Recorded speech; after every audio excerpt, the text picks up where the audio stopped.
നമസ്കാരം. എന്താണ് നമ്മളുടെ വിദ്യാർത്ഥികൾക്കും സമൂഹത്തിലെ ഒരുപാട് പേർക്കും അതുപോലെ തന്നെ നമ്മുടെ കനിയന്മാർക്കും സഹോദരന്മാർക്കും ഒക്കെ സംഭവിച്ചുകൊണ്ടിരിക്കുന്നത്? നമ്മുടെ കേരളത്തിൽ ഒട്ടനവധി പ്രയാസങ്ങൾ നിറഞ്ഞ സമയങ്ങളിലൂടെയാണ് നമ്മൾ കടന്നു പോകുന്നത്. അതിൽ മിക്ക പ്രയാസങ്ങൾക്കും പ്രശ്നങ്ങൾക്കും കാരണം ലഹരിയാണ് എന്നുള്ളതാണ് നമ്മുടെ സൊസൈറ്റിയിലെ എല്ലാവരുടെയും ഒരു യൂണിറ്റി ആയിട്ടുള്ള ഒരു അഭിപ്രായം. അതിൽ നമുക്കറിയാം, നമ്മുടെയൊക്കെ ചെറുപ്പകാലത്ത് നമ്മൾ ഉപയോഗിച്ചുകൊണ്ടിരുന്ന ലഹരികൾ, ആളുകൾ ഉപയോഗിച്ചുകൊണ്ടിരുന്ന ലഹരികൾ, ഒന്ന് മാക്സിമം പോയാൽ സിഗരറ്റ്, അതുപോലെ തന്നെ ആൽക്കഹോള്, അല്ലെങ്കിൽ മാക്സിമം പോയാൽ കഞ്ചാവ്, ബാർബിറ്റുറേറ്റ്സ് പോലുള്ള മരുന്നുകളായിരുന്നു. പക്ഷെ ഇന്നത്തെ കാലത്തെ വിദ്യാർത്ഥികളടക്കം 9, 10, +1, +2 ഡിഗ്രിക്കൊക്കെ പഠിക്കുന്ന കുട്ടികളടക്കം ഉപയോഗിച്ചുകൊണ്ടിരിക്കുന്ന ലഹരി എന്ന് പറയുന്നത് LSD, lysergic acid diethylamide, അതുപോലെ തന്നെ MDMA പോലുള്ള സിന്തറ്റിക് ഡ്രഗുകളാണ്. ഇത് എന്തുകൊണ്ടാണ് അവരിലേക്ക് എത്തുന്നത്? അവരെന്തുകൊണ്ടാണ് ഈ അഡിക്റ്റിലേക്ക് പോകുന്നത്? എങ്ങനെയാണ് ഈ മരുന്ന് അവർ ഉപയോഗപ്പെടുത്താൻ? ആരാണ് അത് കാരണക്കാർ? പല ആളുകളും ന്യൂജൻ പിള്ളേർ അങ്ങനെയാണ് എന്ന് പറഞ്ഞ് അവർ കുറ്റപ്പെടുത്തുന്നു.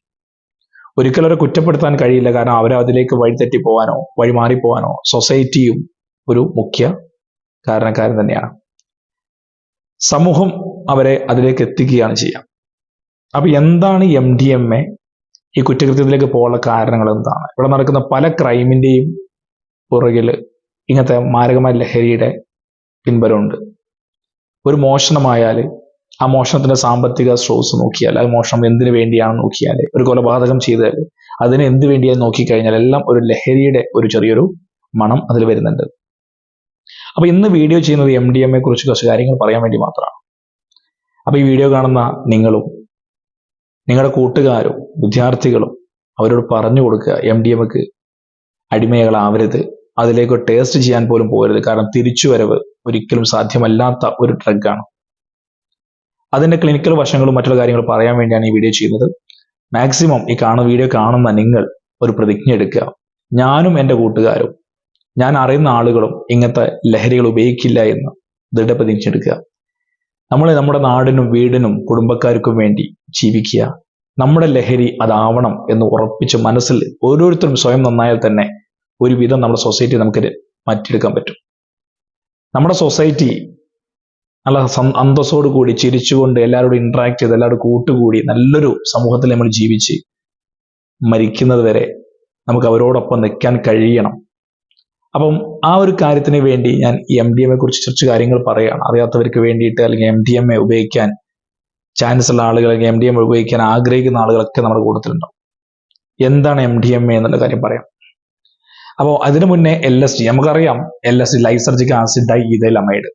അപ്പൊ നമ്മുടെ കുട്ടികളോ അല്ലെങ്കിൽ നമ്മുടെ വിദ്യാർത്ഥികളോ നമ്മുടെ കൂടെയുള്ള ആളുകളോ ആൽക്കഹോളിസം, സിഗരറ്റ് ഇതൊക്കെ ഉപയോഗിച്ച് കഴിഞ്ഞാൽ അതിന്റെ സ്മെല്ലടിച്ചിട്ട് നമ്മുടെ കൂട്ടുകാർക്കും വീട്ടുകാർക്കും ഒക്കെ നമ്മളെ തിരിച്ചറിയാൻ പറ്റും, സ്മെല്ല് കാരണം. പക്ഷേ LSD lysergic acid diethylamide എന്ന LSD ഉപയോഗിച്ച് കഴിഞ്ഞാൽ സ്മെല്ലോ അല്ലെങ്കിൽ ആട്ടോ സംസാരത്തിൽ പ്രയാസങ്ങളോ ഒന്നും ഉണ്ടാവില്ല. പിന്നെ LSD എങ്ങനെയാണ് നമ്മുടെ മക്കൾ ഉപയോഗിക്കുന്നുണ്ടെന്ന് അറിയാൻ ചോദിച്ചാൽ, അവരുടെ ക്യാരക്ടർ പതുക്കെ ബിഹേവിയർ, അച്ഛനോടും അമ്മയോടുള്ള പെരുമാറ്റം, കൂട്ടുകാരുള്ള പെരുമാറ്റം, സൊസൈറ്റിയോടുള്ള ഇന്ററാക്ഷൻ, അതായത് ഇൻട്രോവേർട്ട് പേഴ്സണാലിറ്റി ആയി മാറുക, ക്രൈമിനെ കുറിച്ച് ചിന്തിക്കുക, അങ്ങനെ കുറെ മാറ്റങ്ങളിലേക്ക് വരുമ്പോഴാണ് നമ്മൾ LSDയുടെ അല്ലെങ്കിൽ അവർ LSDയുടെ അടിമകളാണോ, LSD ഉപയോഗിക്കുന്നുണ്ടോ എന്നൊക്കെ നമ്മൾ ചിന്തിച്ചെടുക്കുന്നത്. അതുപോലെ ഇപ്പം ഈ 2000-ൽ ഏറ്റവും കൂടുതൽ 2000 ഇങ്ങോട്ട് 2021, 22, അതുപോലെ 2010 മുതൽ ഇങ്ങോട്ട് ഏറ്റവും കൂടുതൽ ഉപയോഗിക്കുന്ന ഒരു മരുന്നാണ് MDMA. MDMA കുറിച്ച് പറയുമ്പോൾ ശ്രദ്ധിക്കേണ്ട കാര്യം, ഇതൊരു സിന്തറ്റിക് ഡ്രഗാണ്. സിന്തറ്റിക് ഡ്രഗ് എന്ന് പറയുമ്പോൾ നമുക്കറിയാം, സിന്തസൈസ് ചെയ്തിട്ട് കെമിക്കൽ ഡ്രഗുകൾ സിന്തസൈസ് ചെയ്തിട്ടുണ്ടാക്കുന്ന ഒരു ഡ്രഗാണ് സിന്തറ്റിക് ഡ്രഗ് നമ്മൾ പറയാം. അത് ഗ്രൂപ്പ് ഓഫ് ഡ്രഗ്സ് ആയിരിക്കാം. അതിൽ മെയിൻ ആയിട്ട് നമ്മൾ MDMA ഉപയോഗിക്കുന്ന ഡ്രഗ് മീഥൈൽ ഡയോക്സി ഫീനൈൽ എത്തലമിന്റെ കൂടെ ആംഫിറ്റമിൻ എന്ന് പറയുന്ന ഒരു ഡ്രഗ് ആഡ് ചെയ്തിട്ടാണ് ഇപ്പം ഈ MDMA കുട്ടികളൊക്കെ ഉണ്ടാക്കി വരുന്നത്. ഈ MDMA എനിക്ക് തോന്നുന്നു ജർമ്മൻ രാജ്യങ്ങളിൽ വെച്ചിട്ട് ആദ്യമായിട്ട് ഒരു ഡ്രഗ് ഉണ്ടാക്കിയിരുന്നു. ജർമ്മനിൽ വെച്ചിട്ട് ഒരു മെർക്ക് എന്ന് പറഞ്ഞ കമ്പനി ഉണ്ടാക്കിയിരുന്നു. അത് യൂസ് ചെയ്തിരുന്നു കുറച്ചു കാലത്തോളം. അത് ഈ എന്താ പറയാ, നമ്മളെ ഈ അമിതമായി ഉറങ്ങുക, സ്ലീപ്പ് ഡിസോർഡർ, ഇൻസോംനിയക്കും അതുപോലെ തന്നെ മറ്റുള്ള കാര്യങ്ങൾക്കൊക്കെ ആംഫിറ്റമിൻ ആഡും കൂടി ഉള്ളത് കൊണ്ട് അതിനൊക്കെ വേണ്ടിയിട്ടും, അതുപോലെ തന്നെ അവർക്കൊരു പ്ലഷർ, സന്തോഷം, അതുപോലെ ഇമോഷണൽ ഫീലിങ്സ് ഒക്കെ കിട്ടാൻ വേണ്ടിയിട്ട് ഒരു ഡ്രഗ് ആയിട്ട് ഉപയോഗിച്ചിരുന്നു. അതുപോലെ തന്നെ ചില പേഷ്യൻസ്, ഡിപ്രഷൻ ആയ പേഷ്യൻസിന് ഈ മരുന്ന് കൊടുത്തു കഴിഞ്ഞാൽ അവരുടെ ഉള്ളിലുള്ള കാര്യങ്ങൾ പുറത്തേക്ക് വരാൻ വേണ്ടിയിട്ടും അവർക്ക് കൂടുതൽ ആക്റ്റീവായിട്ട് സംസാരിക്കാൻ വേണ്ടിയിട്ടൊക്കെ ജർമ്മൻ മെർക്ക് കമ്പനി ഒരു ഡ്രഗായിട്ട് ഉപയോഗിച്ചിരുന്നു. പക്ഷെ ഒരിക്കലും ഇത് അംഗീകാരം കൊടുത്തൊരു മരുന്നല്ല. മാത്രമല്ല 1985 തോന്നുന്നു ഇത് ബാൻ ചെയ്തിരുന്നു. മാത്രമല്ല ഇത് ഷെഡ്യൂൾഡ് എ ഡ്രഗ് വിഭാഗത്തിൽ ഇതൊരു ആൽക്കഹോളിക് കണ്ടന്റ് പോലെയുള്ള മരുന്നുകളായിട്ട്, അതായത് നമ്മൾ പറയും പോലെ ലഹരിയായിട്ട് തന്നെയാണ് പറയുന്നത്. ഇതിന് അംഗീകാരം കിട്ടിയിട്ടില്ല. അങ്ങനത്തെ ഒരു ഡ്രഗാണ് MDMA. പക്ഷെ ഇന്ന് നമ്മുടെ ഇന്ത്യയിലും കേരളത്തിലൊക്കെ സുലഭമായിട്ട് അവൈലബിൾ ആയ ഒരു മരുന്നാണ് ഡ്രഗ്. ലക്ഷങ്ങളോളം വിലയുണ്ട് ഇന്ത്യയിൽ. അതുപോലെ പുറം രാജ്യങ്ങളിൽ കോടികൾ വില മതിക്കുന്ന ഒരു ഡ്രഗാണ് MDMA. ഈ MDMA കുട്ടികൾ യൂസ് ചെയ്ത് തുടങ്ങിയാൽ എന്താണ് ഇതിന്റെ എഫക്റ്റ് എന്നുള്ളതാണ്. നമുക്കറിയാം നമ്മുടെ ബോഡിയിൽ ഒരുപാട് ന്യൂറോണുകളുടെ സഞ്ചാരമുണ്ട്. അതുപോലെ തന്നെ ആ ന്യൂറോണുകൾ ഓരോ കെമിക്കൽസിനെ പാസ് ചെയ്യിക്കുന്നുണ്ട്, ബ്രെയിനിലേക്കൊക്കെ പോകുന്നുണ്ട്. നമുക്കറിയാം ന്യൂറോ ട്രാൻസ്മിറ്റേഴ്സ് എന്ന് പറയുന്നത് രണ്ട് ന്യൂറോണുകൾക്കിടയിൽ, രണ്ട് സിനാപ്സിന്റെ ഇടയിൽ കൂടെ, സിനാപ്റ്റിക് ക്ലെഫ്റ്റ് വിടവിൽ കൂടെ അങ്ങോട്ട് പാസ് ചെയ്യിക്കാനുള്ള ന്യൂറോണുകളുണ്ട്. ആ ന്യൂറോണുകൾ ഒരു ന്യൂറോണിൽ അടുത്ത ന്യൂറോണിലേക്ക് ഇമ്പൾസിനെ, അതായത് നമ്മൾ പറയുന്ന ആവേഗം, ഇപ്പൊ ചിലപ്പം ചിന്തയായിരിക്കാം, ശ്രദ്ധയായിരിക്കാം, ഇമോഷണൽ ഫീലിങ്സ് ആയിരിക്കാം, സന്തോഷമായിരിക്കാം, അതുപോലെ ഉറക്കമായിരിക്കാം, അതുപോലെ നമുക്ക് പറയുന്ന സെക്ഷൽ ക്യാരക്ടേഴ്സ്, സെക്ഷൽ ബിഹേവിയർ ആയിരിക്കാം. ഇതൊക്കെ ഒരു ന്യൂറോൺ അടുത്ത ന്യൂറോണിലേക്ക് പാസ് ചെയ്യിക്കാൻ ഒരു വിടവുണ്ട്. ആ വിടവിൽ കൂടെ നമ്മൾ സഹായിക്കുന്ന ഒരു കെമിക്കലാണ് ന്യൂറോ ട്രാൻസ്മിറ്റേഴ്സ് എന്ന് പറയുന്നത്. അതിൽ സാധാരണയുള്ള ന്യൂറോ ട്രാൻസ്മിറ്റേഴ്സ് സെറാറ്റോണിൻ ഉണ്ട്, ഡോപ്പാമിൻ ഉണ്ട്, അസറ്റൈൽ കോളൈൻ ഉണ്ട്. ഇങ്ങനത്തെ ന്യൂറോ ട്രാൻസ്മിറ്റേഴ്സിന്റെ സഹായം കൊണ്ടാണ് ഒരു ഇമ്പൾസ് അടുത്ത ന്യൂറോണിലേക്ക് പോവുക. അപ്പൊ ഇതിന്റെ സ്പീഡ് കൂട്ടാൻ വേണ്ടിയിട്ടും, ആ ഇമ്പൾസിന്റെ സ്പീഡ് കൂട്ടാൻ വേണ്ടിയിട്ടും എല്ലാ നമ്മൾ വിചാരിക്കുന്ന വിചാരങ്ങൾ, ചിന്തകൾ, അതുപോലെ വികാരങ്ങൾ, ഇതെല്ലാം കൂടെ ഒരുമിച്ച് ആ ജംഗ്ഷനിലേക്ക്, അതായത് നമ്മുടെ ന്യൂറോൺക്കിടയിലുള്ള ജംഗ്ഷൻ, അതായത് സിനാപ്റ്റിക് ക്ലെഫ്റ്റിലേക്ക് വരികയും ഒരുമിച്ച് അവർക്ക് ഒരു പ്രത്യേക ഒരു സുഖം അനുഭവിക്കുകയും ചെയ്യും. അപ്പൊ ഈ മരുന്ന് കഴിച്ചൊരു 30-35 മിനിറ്റ് കഴിയുമ്പോഴേക്കും ഈ എഫക്റ്റ് എല്ലാം, അതായത് ഒരു സന്തോഷം, അതുപോലെ തന്നെ മറ്റുള്ള കാര്യങ്ങൾ ഒക്കെ പെട്ടെന്ന് കിട്ടുകയാണ്. ശ്രദ്ധ, ഇമോഷൻസ് ഒക്കെ പെട്ടെന്ന് വരികയാണ്. ഇതെല്ലാം കൂടെ വരുമ്പോൾ അവർക്ക് എന്തോ ഒരു ഫീലിങ്സ് വരികയാണ്. ഒരു 8-9 മണിക്കൂർ നേരത്തേക്ക് ആ ഒരു ഫീലിങ്സ് ഭയങ്കര ആക്റ്റീവായ ഒരു മൂഡിൽ നല്ല സ്പീഡോട് കൂടി അവർ ആക്റ്റീവായി നിൽക്കുകയാണ്. 8 മണിക്കൂർ കഴിഞ്ഞാൽ ഈ എഫക്റ്റ് പോവുകയും അത് പൂർവ്വസ്ഥിതികളുടെ താഴേക്ക്, അതായത് ഡിപ്രസ്ഡ് മൂഡിലേക്ക് വരികയും ചെയ്യും. പിന്നീടും അത് കിട്ടണം എന്നുള്ള ചെയിൻ സ്മോക്കറെ പോലെ ചെയിൻ ഡ്രഗ് അഡിക്റ്റ് ആക്കി മാറുകയാണ് ഈ മരുന്നിന്റെ എഫക്റ്റ്. അപ്പൊ നിങ്ങൾ ശ്രദ്ധിക്കേണ്ട കാര്യം, ഇപ്പം എന്തുകൊണ്ടാണ് ഇപ്പൊ നമ്മളൊക്കെ കേൾക്കുന്നുണ്ട് ഡോക്ടേഴ്സ് ഉപയോഗിക്കുന്നുണ്ട്, അതുപോലെ ഡെന്റൽ ഡോക്ടേഴ്സിനെ പിടിച്ചു, കോഴിക്കോട് മെഡിക്കൽ കോളേജ് പിടിച്ചു, തൃശ്ശൂർ മെഡിക്കൽ കോളേജ് പിടിച്ചു എന്നൊക്കെ പറഞ്ഞു ഇങ്ങനെ MDMA. ബട്ട് എല്ലാവരും ചോദിക്കുന്നത് ഡോക്ടേഴ്സ് എങ്ങനെ ഇത് ഉപയോഗിക്കുന്നതാണ്. അറിയുന്ന ആൾക്കാർ, ഇതിനെക്കുറിച്ച് നന്നായിട്ട് അറിയുന്ന ആൾക്കാർ ഇത് എന്തിനാണ് ഉപയോഗിക്കുന്നത്? അപ്പൊ നമുക്കറിയാം ഇപ്പൊ ആളുകൾ ഈ സെക്സിനോട് ഏറ്റവും കൂടുതൽ താല്പര്യപ്പെടുന്ന ഒരു സമയമാണ് നമ്മുടെ ജനറേഷനാണ്. അപ്പൊ ഈ സെക്സിന്റെ ഇതിൽ ഏറ്റവും കൂടുതൽ അവർക്കൊരു ബ്ലഡ് പ്രഷർ, അതുപോലെ ഇറക്റ്റൈൽ കപ്പാസിറ്റി കിട്ടാനും, കൂടുതൽ സെക്സിനോട് താല്പര്യപ്പെടാനും, ഈ സെക്സ് ചെയ്യുന്ന സമയത്ത് ഈ MDMA കഴിച്ചു കഴിഞ്ഞാൽ കൂടുതൽ ടൈമിങ്സും, അതുപോലെ തന്നെ അവർക്ക് കൂടുതൽ സെക്സ് പാർട്ട്നേഴ്സിനെ സന്തോഷിപ്പിക്കാൻ കഴിയും എന്നുള്ള ഒരു എഫക്റ്റ് ഇതിലുണ്ട്. അപ്പൊ അങ്ങനത്തെ ഒരു ഇതിൽ കൂടുതൽ നേരം സെക്സ് ചെയ്യാം, ഒരു ദിവസം 2-3 ആളിൽ അതുപോലെ തന്നെ നേരം സെക്സ് ചെയ്യാം എന്നുള്ളൊരു ഇതുണ്ട്. അതുകൊണ്ടാണ് ഇങ്ങനത്തെ ആളുകൾ ഇപ്പൊ അത് കൂടുതലായിട്ട് ഉപയോഗിച്ചു വരുന്നത്. ഇത് പാർട്ടി ഡ്രഗ് എന്നും സ്പീഡ് ഡ്രഗ് എന്നും അതുപോലെ തന്നെ ഇതിനെ മെത്ത് എന്നൊക്കെ വിളിക്കുന്ന ആളുകളുണ്ട്. ഓമന പേരിൽ, പല ഓമന പേരിൽ വിളിക്കാറുണ്ട്. അപ്പോൾ നമ്മൾ ഇത് അടിച്ചു കഴിഞ്ഞാൽ, MDMA ഉപയോഗിച്ച് കഴിഞ്ഞാൽ, ടേസ്റ്റ് ചെയ്ത് കഴിഞ്ഞാൽ, ആ ഒരു അരമണിക്കൂർ കഴിഞ്ഞാൽ കിട്ടുന്ന എഫക്റ്റ്, ഹാലൂസിനേഷനും എനർജി പ്രൊഡക്ഷനും കൂടുതലായിട്ട് നമുക്ക് കിട്ടുന്ന സമയത്തുള്ള ഒരു സുഖം പിന്നീട് കിട്ടാൻ വേണ്ടിയാണ് അഡിക്ഷനിലേക്ക് പോവുക. പിന്നെ തിരിച്ചു വരാൻ കഴിയില്ല, അതിന് റിക്കവറി ചാൻസ് ഇല്ല. ഇനി അഥവാ ബൈ ചാൻസ് ആരെങ്കിലും ബലം പ്രയോഗിച്ചോ അല്ലെങ്കിൽ മനസ്സിനെ കൺട്രോൾ ചെയ്തോ തിരിച്ചു വരാൻ നോക്കിക്കഴിഞ്ഞാൽ തന്നെ ഒരുപാട് സൈഡ് എഫക്റ്റുകളുണ്ട്. അത് കഴിച്ചാലും സൈഡ് എഫക്റ്റ് ആണ്, പെട്ടെന്ന് നിർത്തിയാലും സൈഡ് എഫക്റ്റ് വരാം.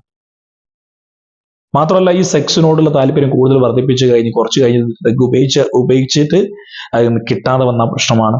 ഇനി അത് കൂടുതൽ ഉപയോഗിച്ചാലോ സെക്സുമായിട്ടുള്ള അല്ലെങ്കിൽ സെക്ഷൽ റീപ്രൊഡക്ഷൻ കപ്പാസിറ്റി, കുഞ്ഞുണ്ടാനുള്ള ചാൻസ്, വന്ധ്യത അത് കൂടുകയാണ്. കുഞ്ഞുള്ള ചാൻസ് കുറയും, വന്ധ്യത കൂടും, സ്റ്റെറിലിറ്റി ആയി പോവുകയും ചെയ്യുന്ന ഒരു അവസ്ഥയിലേക്ക് വരും. ഇതാർക്കും അറിയുന്നില്ല.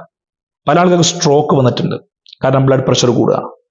പല ആളുകൾക്കും അതുപോലെ കിഡ്നി ഫെയിലിയർ ഇഷ്ടം പോലെ 60% ആൾക്കാർക്ക് വന്നിട്ടുണ്ട്. ഈ കിഡ്നി ഫെയിലിയർ കാരണം വേറൊന്നുമല്ല, കാരണം ബ്ലഡ് പ്രഷർ കൂടുന്ന സമയത്ത് GFR റേറ്റ് മാറുമ്പോൾ അവിടെ കിഡ്നി ഫെയിലിയർ വരികയാണ്. അങ്ങനെ ഒരുപാട് പ്രയാസങ്ങൾ നിറഞ്ഞൊരു മരുന്നാണ് ഈ MDMA എന്ന് പറയുന്നത്. അപ്പൊ നമ്മൾ താൽക്കാലികമായി കിട്ടുന്ന ഒരു സന്തോഷത്തിന് വേണ്ടിയിട്ടോ അല്ലെങ്കിൽ മറ്റുള്ള സെക്ഷൽ ഡ്രൈവിന് വേണ്ടിയിട്ടോ സെക്ഷൽ സാറ്റിസ്ഫാക്ഷന് വേണ്ടിയിട്ടോ ഈ മരുന്ന് ഉപയോഗിച്ച് കഴിഞ്ഞാൽ നമ്മുടെ കുടുംബം, സമൂഹം, നമ്മുടെ നാട്ടുകാർ, നമ്മുടെ വീട്ടുകാർ എല്ലാം ഒറ്റപ്പെടുന്ന അവസ്ഥയിലേക്ക് പോവുകയാണ്. അതാണ് കണ്ടുകൊണ്ടിരിക്കുന്നത്. അപ്പൊ ഈ മരുന്ന് നമ്മൾ അമിതമായിട്ട് എടുത്തു കഴിഞ്ഞാൽ, അല്ലെങ്കിൽ എടുത്തു കഴിഞ്ഞാൽ നമുക്ക് ആവശ്യമുള്ള ഇഷ്ടംപോലെ ലഹരി നമ്മുടെ നാട്ടിലുണ്ട്. ഫുട്ബോളായിട്ടും ക്രിക്കറ്റായിട്ടും അതുപോലെ തന്നെ നാട്ടുകാരായിട്ടും ഗാനമേളായിട്ടും അങ്ങനത്തെ ഒരുപാട് പ്രോഗ്രാംസ്, ഫിസിക്കൽ ഫിറ്റ്നസ് പ്രോഗ്രാംസ്, അങ്ങനെ ഗെയിമുകളൊക്കെ ഉണ്ട്. അപ്പൊ അതൊക്കെ നമ്മുടെ നാട്ടിൽ അന്യം നിന്ന് പോവാണ്. ഇങ്ങനത്തെ ഓരോ പ്രോഗ്രാമുകൾ, ഗാനമേളകൾ ഉണ്ടായിരുന്നു, ആളുകൾ തമ്മിലുള്ള ഒരു ഇന്ററാക്ഷൻ ഉണ്ടായിരുന്നു, ഇരുന്ന് സംസാരിക്കാൻ സമയം ഉണ്ടായിരുന്നു. അതൊക്കെ ഇല്ലാണ്ടാകുമ്പോൾ ഇവർ ഇൻട്രോവേർട്ട് ആവുകയും ഇങ്ങനത്തെ മരുന്നിലേക്ക് പോവുകയും ചെയ്യും. അപ്പൊ നിങ്ങൾ മനസ്സിലാക്കേണ്ടത്, ഈ വീഡിയോ കാണുന്ന എല്ലാവരും മനസ്സിലാക്കേണ്ടത്, അത്രയും പ്രയാസം നിറഞ്ഞൊരു മരുന്നാണ്. ജസ്റ്റ് ഒരു ഹാലൂസിനേഷനും എനർജി പ്രൊഡ്യൂസ് ചെയ്യാനും വേണ്ടി കഴിക്കുന്ന മരുന്ന് നമുക്ക് എത്രത്തോളം നമ്മുടെ വീട്ടിലും അതുപോലത്തെ സൊസൈറ്റിയിലും നമ്മുടെ വിലയും നമ്മുടെ നിലയും അതുപോലെ തന്നെ നമ്മുടെ പ്രശ്നങ്ങളൊക്കെ ഇല്ലാണ്ടായി പോവുകയാണ്. അപ്പൊ നമ്മൾ തന്നെ ഇല്ലാണ്ടാവുകയാണ്. മാത്രമല്ല, ഇത് ആളുകൾ അമിതമായിട്ട് ഉപയോഗിക്കുന്ന ആളുകൾ അവരവരുടെ വേറൊരു മൈൻഡ് ലോകത്തേക്കാണ് ജീവിക്കുന്നത്. കാരണം ഞാൻ നേരത്തെ പറഞ്ഞു, ബ്രെയിൻ്റെ ന്യൂറോ ട്രാൻസ്മിറ്റേഴ്സിന്റെ ആ വേഗത കാരണം അവർക്ക് ചിന്താശേഷിയും മറ്റുള്ള കാര്യങ്ങളെല്ലാം കൂടി വേറൊരു വികാരത്തിലേക്കാണ് മാറുന്നത്. അവർ വേറെ ലോകത്തേക്കാണ് ജീവിക്കുന്നത്. അപ്പൊ അവർക്ക് ഇത് കിട്ടാതെ വരുമ്പോഴോ അല്ലെങ്കിൽ മറ്റുള്ള കാര്യങ്ങൾ വരുമ്പോൾ ഇവർ പിന്നെ മോഷണത്തിന് അല്ലെങ്കിൽ സാമ്പത്തികമായ പ്രശ്നം വരുമ്പോൾ അതിന്റെ സെയിലാവുന്നു, അല്ലെങ്കിൽ അതിന്റെ ഏജന്റായി മാറുന്നു. അത് മറ്റുള്ള കുട്ടികളിലേക്ക് എത്തിക്കുന്നു. അങ്ങനെ പൈസ കണ്ടെത്താൻ നോക്കുന്നു, മോഷണം നടത്തുന്നു, അച്ഛനെയും അമ്മയും പിന്നെ മർദ്ദിച്ച് അവരുടെ ഓർണമെന്റ്സ് അല്ലെങ്കിൽ സ്വർണ്ണങ്ങൾ എടുത്തിട്ട് വിറ്റ് അതിന് പൈസ വാങ്ങിക്കുന്നു, വീട് തന്നെ കുത്തി തുറക്കുന്നു, സ്വന്തം വീട്ടിൽ മോഷണം നടത്തുന്നു. അതൊക്കെ ഈ പൈസ LSDയും അതുപോലെ തന്നെ MDMA വാങ്ങിക്കാൻ വേണ്ടിയിട്ട് സൊസൈറ്റിക്ക് വേണ്ടാത്തൊരു മകനായിട്ട് അല്ലെങ്കിൽ ആ കുട്ടിയായിട്ട് മാറുന്നൊരവസ്ഥയിലേക്ക് ലോകം പോകുന്നത്. ഇതുകൊണ്ട് ഒരു ഗുണവും ഇല്ല എന്നുള്ളത് മാത്രമല്ല, അത്രയും പ്രയാസങ്ങൾ നിറഞ്ഞ ജീവിതത്തിലേക്കാണ് നമ്മുടെ ജീവിതത്തിന്റെ അവസാനം വളരെ മോശമായ രൂപത്തിൽ നമ്മൾ ആരും നോക്കാനില്ലാതെ നമ്മുടെ കിഡ്നിയും നമ്മുടെ മറ്റുള്ള ഓർഗൻസ് എല്ലാം പോയി നമ്മൾ കിടന്നു പോകുമ്പോൾ എത്ര പേരാ പിന്നെ ട്രിവാൻഡ്രം RCCയിൽ ക്യാൻസർ പേഷ്യൻ്റ് ആയിട്ടും അതുപോലെ തന്നെ ഇങ്ങനത്തെ MDMA കഴിച്ചിട്ടും, കോഴിക്കോട് കുതിരവട്ടം ഹോസ്പിറ്റൽ, അതുപോലെ തന്നെ VRC വെട്ടം റീഹാബിലിറ്റേഷൻ സെന്ററിൽ ഇങ്ങനെ എത്രയോ ആളുകൾ അഡിക്ഷൻ ആയിട്ട് അവർ തന്നെ വിളിച്ചു പറയുന്നുണ്ട്, ഇനി എങ്ങനെ എനിക്ക് രക്ഷപ്പെടാൻ കഴിയുന്നില്ല, ഇനി ഞാൻ സൂയിസൈഡ് ചെയ്യാണ്. സൂയിസൈഡ് ചെയ്യൽ മാത്രമല്ല, മറ്റുള്ളവരും കൂടെ അവരുടെ ലോകത്തേക്ക് കൊണ്ടുപോവാണ്. അങ്ങനത്തെ ടെൻഡൻസി വരികയാണ്. അമ്മയുമായി സെക്സ് ചെയ്യുന്നു, അച്ഛനുമായി അടിയുണ്ടാക്കുന്നു, സമൂഹവുമായിട്ട് പ്രയാസം ഉണ്ടാക്കുന്നു, അവിടെ മോഷണങ്ങളും മറ്റുള്ള പ്രയാസങ്ങളും ഒക്കെ ഉണ്ടാക്കുകയാണ്. അപ്പൊ അത്രയും മാരകമായ ഒരു രോഗം ഉണ്ടാക്കുന്ന, മാരകമായ പ്രയാസങ്ങൾ ഉണ്ടാക്കുന്ന ഒരു മരുന്നാണ് MDMA. അത് മനസ്സിലാക്കുക. നമുക്ക് മറ്റുള്ള ഏത് ലഹരിയെക്കാളും വളരെ പ്രയാസം നിറഞ്ഞൊരു ലഹരിയാണ് MDMAയും LSDയും. അത് നമ്മുടെ കുട്ടികൾക്ക് കിട്ടുന്നില്ല എന്ന് ഉറപ്പുവരുത്താൻ നമ്മുടെ സമൂഹത്തിൽ നമ്മൾ എല്ലാവരോടും ഒരുമിച്ച് നിന്ന്, ഹിന്ദു എന്നോ മുസൽമാനെന്നോ ക്രിസ്ത്യാനിയെന്നോ രാഷ്ട്രീയ പാർട്ടികളെന്നോ ഇല്ലാതെ എല്ലാവരും ഒരുമിച്ച് നിന്നിട്ട് നമ്മുടെ വരുന്ന തലമുറയ്ക്ക് വേണ്ടിയിട്ട് നമ്മൾ ഒരുമിച്ച് നിന്നാൽ മാത്രമേ നല്ല സൊസൈറ്റി ഉണ്ടാക്കാൻ പറ്റുള്ളൂ. ഇതും തുടച്ചു നീക്കാനോ ഇല്ലെങ്കിൽ ഒഴിവാക്കാനോ വലിയ പ്രയാസങ്ങളൊന്നുമില്ല. പക്ഷെ നമ്മൾ പോലീസുകാരെയോ രാഷ്ട്രീയക്കാരെയോ മറ്റുള്ളവർ മാത്രം ഏൽപ്പിച്ചിട്ട് കാര്യമില്ല. ഓരോരുത്തരും അതിന്റെ ഏജന്റുകളാണ്. നമ്മൾ അത് ഉപയോഗിക്കുന്നില്ല, നമ്മുടെ കൂട്ടുകാർ ഉപയോഗിക്കുന്നില്ല, വീട്ടുകാർ ഉപയോഗിക്കുന്നില്ല എന്ന് മാത്രം ഉറപ്പുവരുത്തിയാൽ മതി. എങ്കിൽ തന്നെ ഒരു വിധം ഈ പ്രശ്നങ്ങളൊക്കെ ഉള്ളൂ. മാത്രമല്ല, ഇതിന്റെ ഭവിഷ്യത്ത് ഈ MDMA ഉപയോഗിച്ച് അഡിക്ഷനായി മരണത്തിലേക്ക് പോയ ആളുകൾ, മരണത്തിലേക്ക് പോകുന്നതിന് മുന്നുള്ള ആളുകളെ ഒന്ന് കാണണം. അത് കണ്ട ആളാ ഞാൻ. അങ്ങനെ കാണുമ്പോൾ മനസ്സിലാക്കാൻ പറ്റും, ഈ ലഹരി ഒന്നുമല്ല. ആ ലഹരിയെക്കാട്ടിലും നല്ല ലഹരിയുള്ള ലോകത്താണ് നമ്മൾ ജീവിക്കുന്നത്. ഒരുപാട് ലഹരികളുണ്ട്. നമ്മുടെ കുടുംബം, നമ്മുടെ സമൂഹം, നമ്മുടെ ഗെയിമുകൾ, ലോകത്ത് എന്തൊക്കെയോ കാര്യങ്ങൾ, എന്തൊക്കെയോ അറിവുകൾ, ഇതൊക്കെ ലഹരിയാക്കി മാറ്റി. ഓരോരുത്തർക്കും ഒരു ലഹരിയാണ്. അപ്പൊ ഈ MDMA തന്നെ ലഹരിയാക്കുന്ന നിർബന്ധമില്ല. അപ്പൊ അറിയുന്ന ആളുകൾ അറിയുന്നവർക്ക് പറഞ്ഞു കൊടുക്കുക എന്നുള്ളതല്ല. ഈ MDMA LSD പോലുള്ള എല്ലാ മരുന്നുകളും, നമുക്ക് ബോഡിക്ക് ആവശ്യമില്ലാത്ത എല്ലാ മരുന്നുകളും, ഒരു മരുന്ന് നമ്മുടെ ബോഡിക്ക് ആവശ്യമില്ല. അർജന്റ് ആണെങ്കിൽ മാത്രം നമുക്ക് അസുഖങ്ങളൊക്കെ വരുമ്പോൾ ഉപയോഗിക്കുന്ന മരുന്നുകളാണ്. ആ സമയത്ത് എടുക്കുക എന്നല്ലാതെ ഇതിലേക്ക് വേണ്ടി നമ്മൾ പോരുത്. അപ്പോൾ എൻ്റെ ഈ വീഡിയോ കാണുന്ന എല്ലാവരും ഇന്ന് തന്നെ പ്രതിജ്ഞ എടുക്കുക. MDMAന്റെ ഭവിഷ്യത്ത്, പ്രയാസങ്ങൾ, ഹാലൂസിനേഷന് വേണ്ടി എടുക്കുന്ന MDMA കിഡ്നി ഫെയിലിയറിലേക്കും സ്ട്രോക്കിലേക്കും ഹാർട്ട് അറ്റാക്കിലേക്കും പോവാതെ നമ്മൾ പോയി കഴിഞ്ഞാൽ നമ്മുടെ ഏറ്റവും വലിയ അസറ്റ് എന്ന് പറഞ്ഞു. കുട്ടിയാണ് നമ്മുടെ ലോകത്തിന്റെ അല്ലെങ്കിൽ സൊസൈറ്റിയുടെ അസറ്റ് എന്ന് പറഞ്ഞു, ഫാമിലിയുടെ അസറ്റ് എന്ന് പറഞ്ഞു. വേറെ ഒന്നുമല്ല. പ്രളയം വന്നു, ഒരുപാട് സമ്പത്ത് ഒലിച്ചുപോയി, വീട് ഒലിച്ചുപോയി, എല്ലാം ഒലിച്ചുപോയി. പക്ഷെ ഒരു കുട്ടിയുടെ അറിവ്, കുട്ടിയുടെ ആ വില, അതാണ് ഏറ്റവും നമ്മുടെ സമൂഹത്തിനും ഫാമിലിക്കും വേണ്ടി അസറ്റ് എന്ന് മനസ്സിലാക്കുക. നല്ല നാളേക്ക് വേണ്ടിയിട്ട് നമുക്ക് എല്ലാവർക്കും ഒരുമിച്ച് നിന്ന് MDMA പോലെയുള്ള മറ്റുള്ള എല്ലാം, മദ്യമാവട്ടെ സിഗരറ്റ് ആവട്ടെ, എല്ലാത്തിനെതിരെ ഒരുമിച്ച് നമുക്ക് പോരാടാം. ഒരുപാട് മറ്റുള്ള ലഹരി, അതുപോലെ തന്നെ നമ്മുടെ സൊസൈറ്റിക്ക് വേണ്ടിയിട്ടും നമ്മൾ നല്ല കുടുംബത്തിന് വേണ്ടി നമുക്ക് പൊരുതാം. അപ്പൊ ഈ വീഡിയോ സംശയങ്ങൾ ഉണ്ടാവാം, ചോദിക്കാം, സമയമില്ലാത്തതുകൊണ്ട് പെട്ടെന്ന് എടുത്താണ്. അപ്പം താങ്ക് യു ഫോർ